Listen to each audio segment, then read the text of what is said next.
Shalom everyone! Kumusta muli ang bawat isa? Tayo po ay magpapatuloy at saliksikin at aralin ang salita ng Panginoon. So last week tayo po ay nagsimula sa ating devotion at pangalawang devotion po natin ngayon. Alright, so magpatuloy po tayo na aralin at pagbulay-bulayin ang salita ng Panginoon at dito pa rin po tayo sa Book of John. So last week napag-aralan po natin and about born again. So we are born again in spirit through Jesus Christ. So ngayon naman, ang pagbulay-bulayan po natin ay matatagpuan po dito sa Book of John, chapter 1, verse 1 to 3, at magja-jump po tayo sa 14. So makikita po natin dito yung pagkamakadiyos ng Panginoong Hesukristo na tunay na siya ay Diyos sa simula pa lang ay nandoon na siya, na hindi lang po natin kilala as a tao, pero kilala po natin as a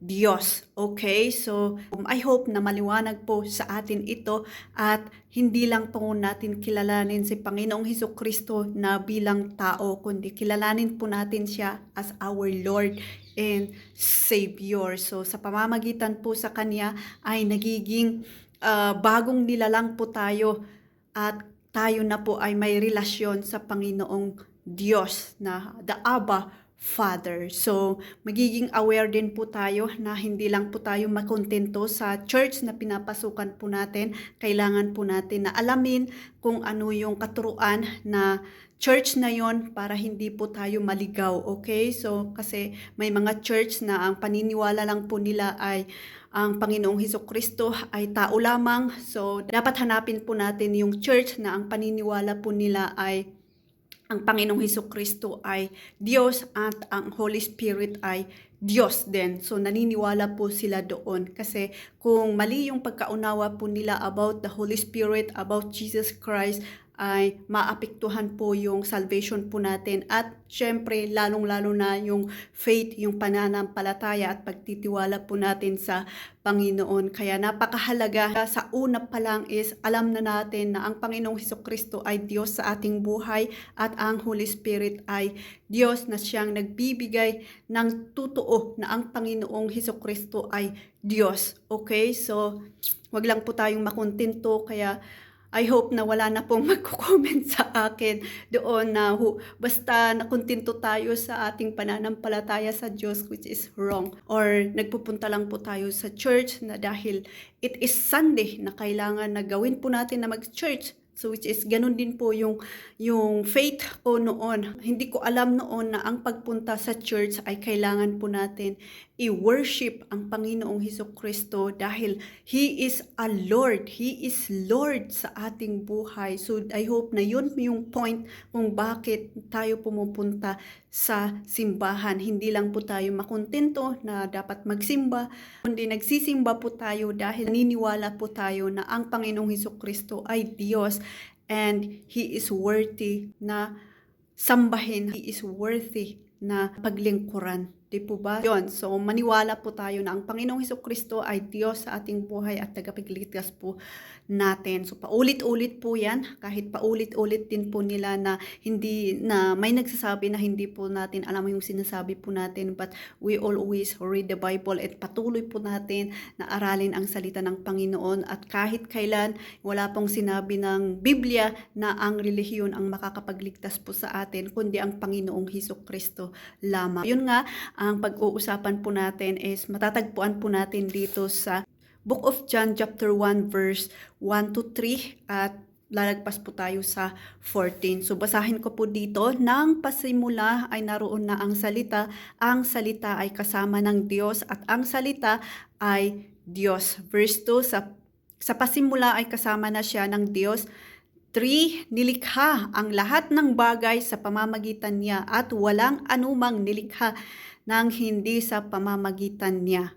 So, verse 14, sabi niya, ang salita ay naging tao at nanirahan sa piling namin. Nakita namin ang kaluwalhatiang tunay na kanya bilang kaisa-isang anak ng Ama. Siya ay puspos ng kagandahang loob at ng katotohanan. Okay, so una, yung pag-aaralan po natin dito ay sa simula ay nandoon na si Jesus Christ.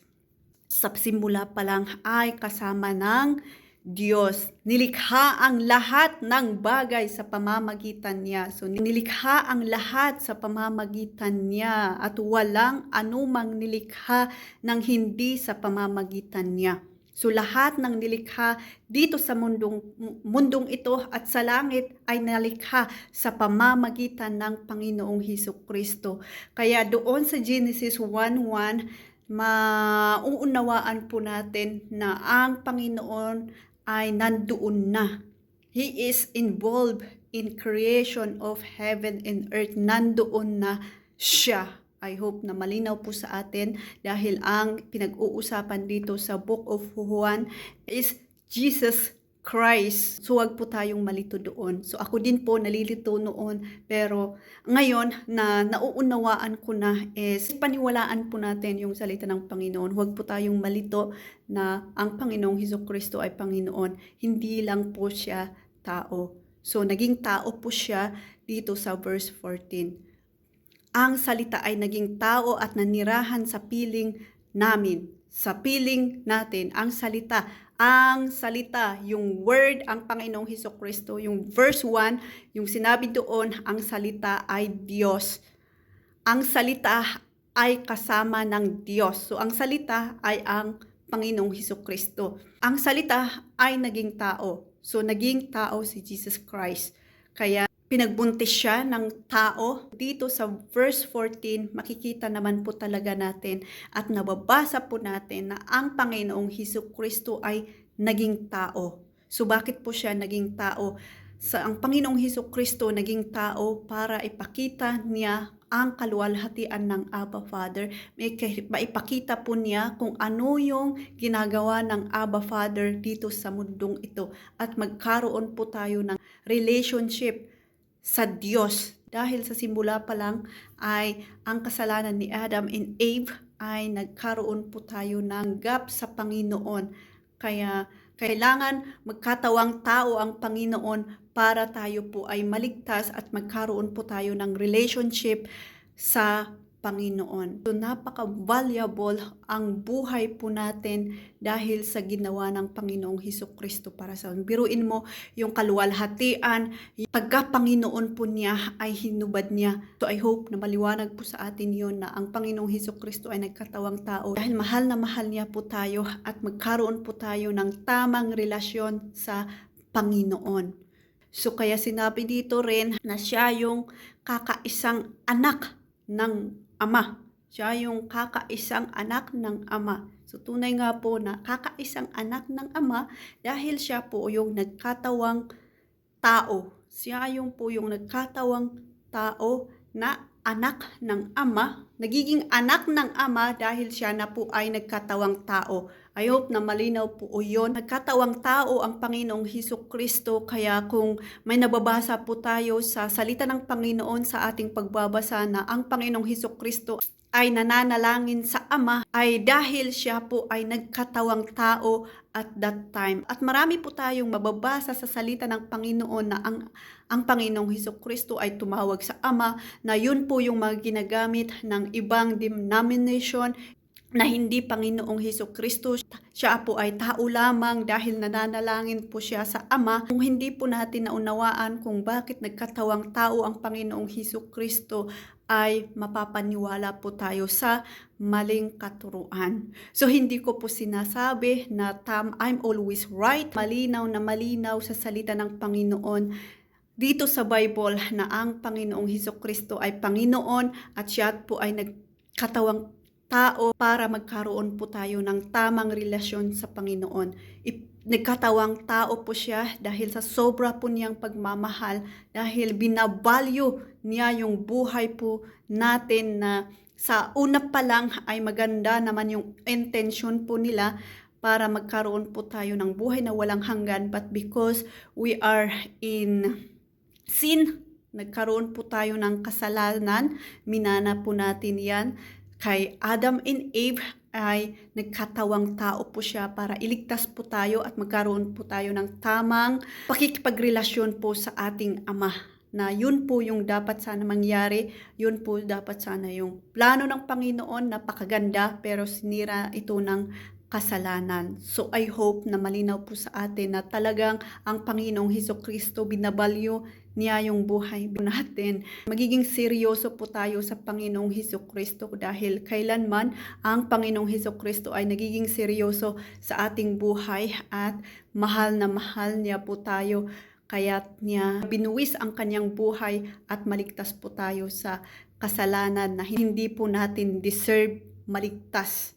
Dapat sana tayo po yung mag-suffer, pero ang Panginoong Hesukristo ay nag-suffer dahil sa atin. Okay? Tinanggal niya yung pagkamakadiyos niya, tinanggal niya nung kaluwalhatian niya na dapat sana yung mga angels pinupurin siya doon sa langit, pero tinanggal niya lahat yon at magkatawang tao. Kaya hindi lang po natin siya kilalanin as a human, pero kilalanin natin siya as our Lord and Savior. So napakahalaga po yon sa ating pananampalataya at sa kaligtasan. Paulit-ulit po yon. But I hope na nauunawaan po natin kasi ito yung way po natin para maligtas. Okay, so I hope na naunawaan po natin yung pagkapanginoon ng Panginoong Hesukristo sa ating buhay at kung bakit po siya nagkatawang tao, bakit po siya nananalangin sa Ama, kasi minsan yan po yung binabato po sa atin, which is alam po natin na dahil siya nananalangin, yun po yung tinuturo niya sa atin kung paano po tayo manalangin dahil nga siya na po ay nagiging tao to show the love, to show the peace, to show everything what we need to know from Abba Father because siya lamang po ang nakakaalam kaya tinuturo niya sa atin. So I hope na kung may nagsasabi na ang Panginoong Hesukristo ay tao lamang ay alam po natin na tao po siya pero He is a Lord.